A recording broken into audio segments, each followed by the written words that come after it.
मैं हूं वैदिक ऋषि। हमने इस भूमि का नाम भारत रखा राजा भरत के नाम पर, जो धर्म और साहस के प्रतीक थे। यही नाम आज तक जीवित है। मैं हूं पुराणों का भूगोलविद। हमने भारत को जम्बू द्वीप कहा, जहां जम्बू वृक्षों से भरपूर भूमि थी।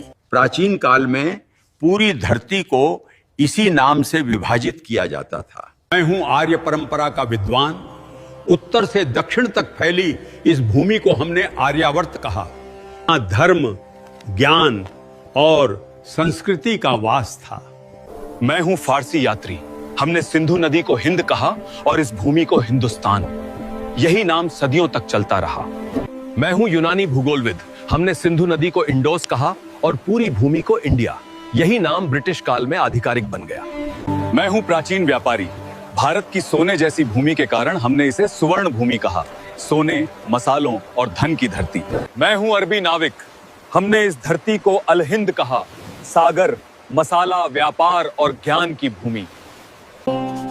मैं हूं फारसी इतिहासकार। हमने इस देश को हिंद कहा, जो सिंधु नदी से निकला नाम है। मैं हूं पुराणों का कथावाचक। इस उपमहाद्वीप को हमने भरतखंड कहा, राजा भरत की विशाल भूमि। मैं हूं चीन का भिक्षु यात्री। हमने भारत को जिहोनगना कहा, ज्ञान और आध्यात्मिकता की भूमि के लिए। मैं हूं प्राचीन चीनी इतिहासकार। हमने भारत को यिंगतू कहा, महान धर्म, संस्कृति और व्यापार की भूमि। मैं हूं सुश्रुत 600 ईसा पूर्व का शल्य चिकित्सक। मैंने नाक, कान और त्वचा की सर्जरी विकसित की, जिसे आज प्लास्टिक सर्जरी कहा जाता है। मेरी पुस्तक सुश्रुत संहिता में 300 से अधिक शल्य तकनीकें लिखी हैं। यही भारत की सर्जरी परंपरा की नींव है। मैं हूं चरक आयुर्वेद का आचार्य। 100 ईसा पूर्व मैंने लिखा था कि बीमारी का इलाज सिर्फ दवा से नहीं होता है।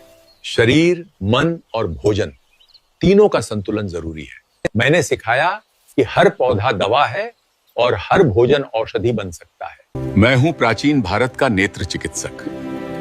800 ईसा पूर्व हम मोतियाबिंद की सर्जरी करते थे।